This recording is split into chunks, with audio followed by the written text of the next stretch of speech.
Donc après, avec l'expérience, on se rend compte que oui, c'était effectivement trop beau pour être vrai. Mais comment on fait pour abandonner tout ce qu'on a construit? Ils ont tous essayé de me faire changer d'avis. C'est forgé comme une espèce de coalition entre eux contre moi. Je suis issue d'une famille d'origine marocaine. Je suis venue en France à l'âge de 2 ans et je suis l'aînée de 8 enfants. J'ai pas vraiment eu d'enfance, donc dès toute jeune, à l'âge de 12 ans, je me suis occupée de tous mes frères et sœurs. Et c'est vrai que c'est quand même une culture qui, en tout cas dans ma famille, pas forcément tout le monde, mais où les femmes sont plus ou moins au service des garçons, des hommes. Je trouvais des choses pas justes. Je le dis dans mon livre, je ne comprenais pas pourquoi mon frère qui venait juste après moi n'aidait pas dans les tâches ménagères comme moi. Je posais des questions qui dérangeaient. J'ai très vite ressenti le besoin de partir de ce milieu-là. Donc c'est pour ça que j'ai fait des études où j'ai été en internat. J'étais en internat après le bac. Dans cet internat, on ne pouvait pas dormir le week-end, mais j'ai essayé de trouver quand même des solutions avec des copines en leur donnant des sous pour passer dans le week-end dans leur studio à elles, parce qu'elles, comme elles avaient une famille normale, elles rentraient les voir le week-end. En grandissant dans cette famille-là, on n'a pas une haute opinion de soi. Ma mère me comparait, je parlais à la première personne, aux autres. Les autres étaient toujours mieux, plus gentils, plus jolis, plus serviables, machin. Donc je ne me supportais pas. Je me sentais grosse, moche, laide, pas à la hauteur. Et en fait, cette personne, mon ex-mari, est arrivé dans le jardin de mes parents. J'ai rencontré personne d'autre avant lui. C'était un ami de la famille. Donc je l'ai connu comme ça, et puis par l'intermédiaire de ma sœur, il lui a fait comprendre que il voulait bien qu'on se voit. Et ça a commencé comme ça. Et après, on va dire, je suis tombée. Maintenant, je peux parler avec le recul de 20 années en arrière, de 20 années d'expérience. Mais c'est vrai que quand on voit pour la première fois quelqu'un qui vous fait des compliments, qui vous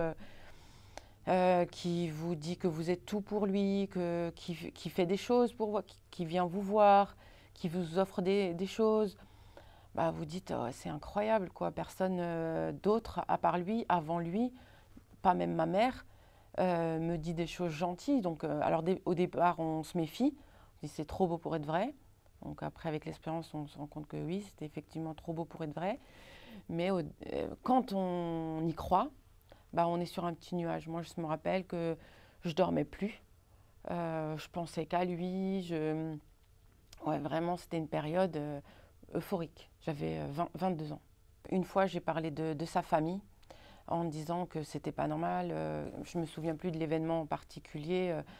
Je crois que c'était sa sœur qui voulait se marier. Donc, je ne sais plus quelle folie il voulait encore faire pour sa sœur, parce qu'elle était dévoué au service de sa famille, et donc je lui ai juste émis l'idée que c'était pas tout à fait normal d'agir comme ça, et il m'a tendu un doigt comme ça vers moi en disant que plus jamais je n'avais à parler de sa famille, et il n'a même pas eu besoin de lever la main sur moi. En fait, j'ai senti la violence dans son regard et dans son geste. J'étais pétrifiée, en fait. Ouais, la violence était déjà là. Mais après, en fait, il m'a rattrapé tout de suite. C'est le coup classique. Ouais, mais t'aurais pas dû parler sur ma famille. C'est toi qui l'as tru. Je m'excuse, ou même pas. Je sais même plus si c'est vraiment excusé. En gros, c'était ma faute, et que voilà, j'aurais pas dû réagir comme ça, et que c'est moi qui l'ai incité à se mettre en colère. De toute façon, moi, je sais pas ce que c'est qu'une relation, donc je ne sais pas ce que c'est qu'une altercation, je ne sais pas, et très vite, en fait, dans la relation, c'est lui qui va dire non, mais tout le monde se dispute, tu en fais tout un plat, tu t'énerves facilement, de toute façon, tu as un caractère un peu spécial. Alors, ce qui ne m'a pas aidé, c'est effectivement aussi la famille, ma famille à moi, qui très vite, il se l'est mis dans la poche, et ma mère a commencé à lui dire des choses sur moi, à me critiquer. Et lui, ça lui donnait des billes, en fait. Moi, j'étais complètement coincée, parce qu'il il me disait ta mère a raison. Comme dirait ta mère, tu es comme ça. Donc, j'ai pas d'échappatoire en fait. Ça s'est bien passé, on va dire, le premier enfant. Mais le deuxième, en fait, il est arrivé. J'ai pris assez de temps pour refaire un autre enfant parce que, évidemment, je sentais qu'il y avait de l'eau dans le gaz. Mais je fais comme beaucoup de femmes, en fait, en me disant ça va ressouder le couple.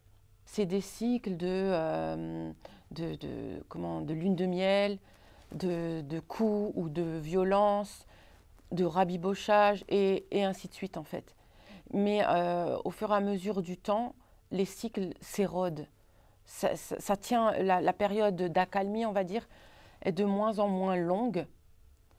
Et même moi, j'en avais marre, quoi.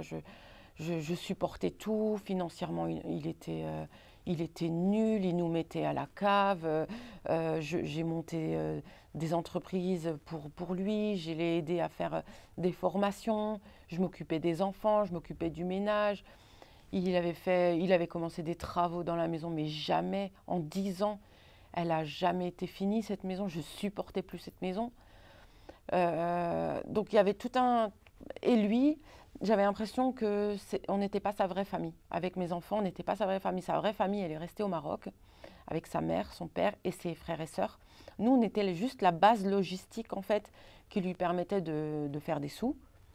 Et dès qu'il pouvait, au moindre prétexte, il partait. J'ai essayé de me séparer vraiment plusieurs fois. Il m'a tapé plusieurs fois, donc je suis allée à la gendarmerie plusieurs fois pour tenter de porter plainte.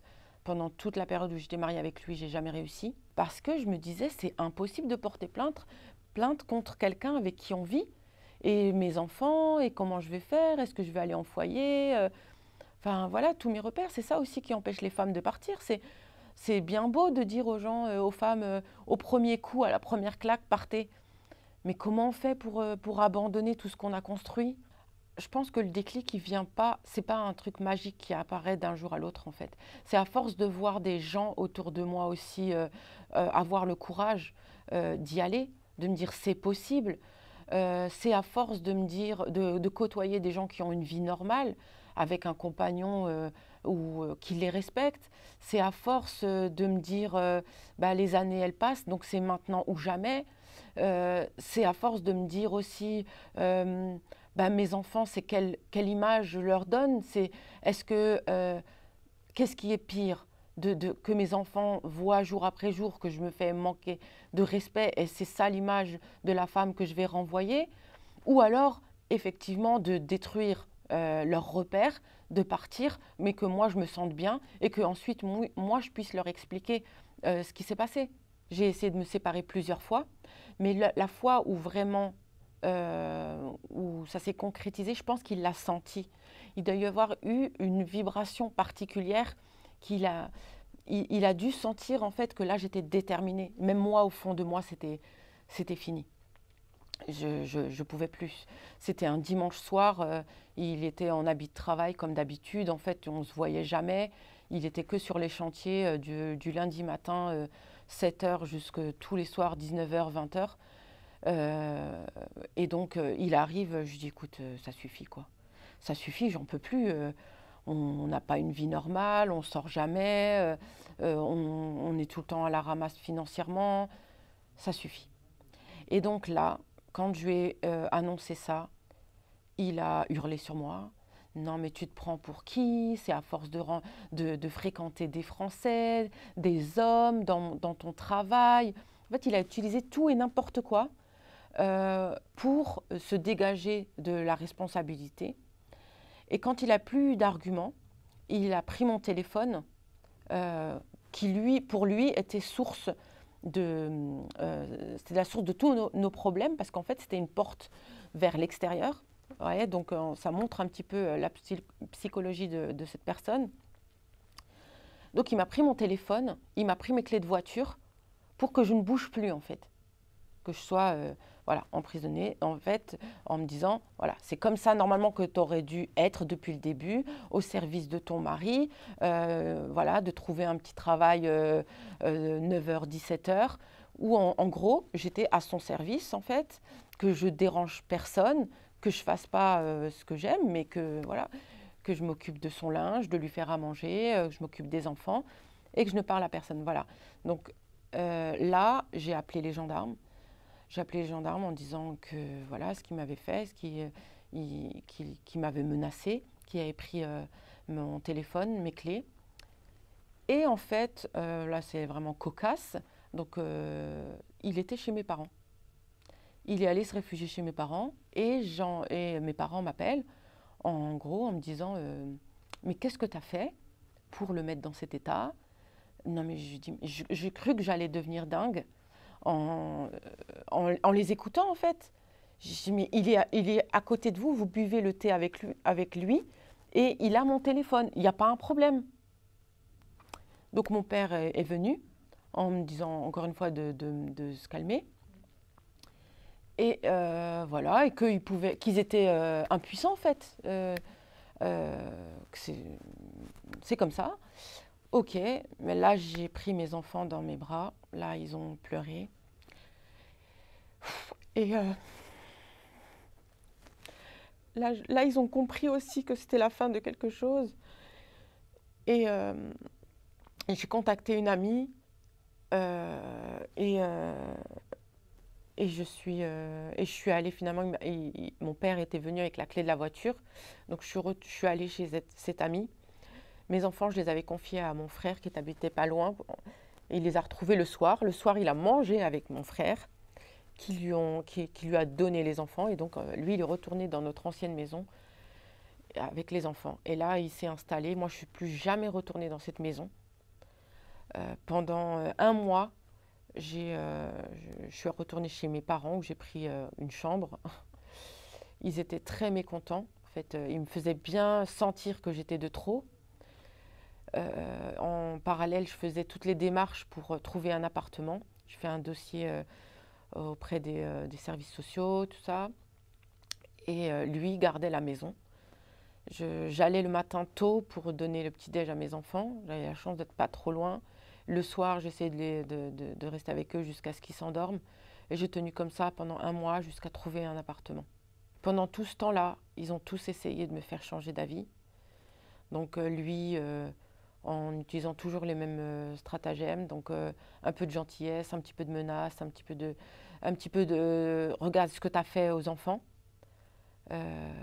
Mais là, je pressentais déjà qu'il était en train de travailler sur l'esprit des enfants. Et comme j'étais pas là, voilà, les absents ont toujours tort. Surtout le petit, il avait 7 ans à l'époque, le grand 10. Donc en fait, il était en train de leur dire que j'avais fait exploser la famille, que c'était à cause de moi, que bientôt ils n'auraient plus de maison, plus de chambre. En fait, il leur a mis un scénario catastrophe dans leur tête. Et au fur et à mesure aussi, il m'a fait passer pour une dingue, que j'avais pété les plombs, que je m'énervais tout le temps, qu'il n'y avait pas de raison, que j'aimais pas ma famille, que j'aimais pas mes enfants. Voilà. Donc, dans leur tête d'enfant, j'étais devenue une ennemie.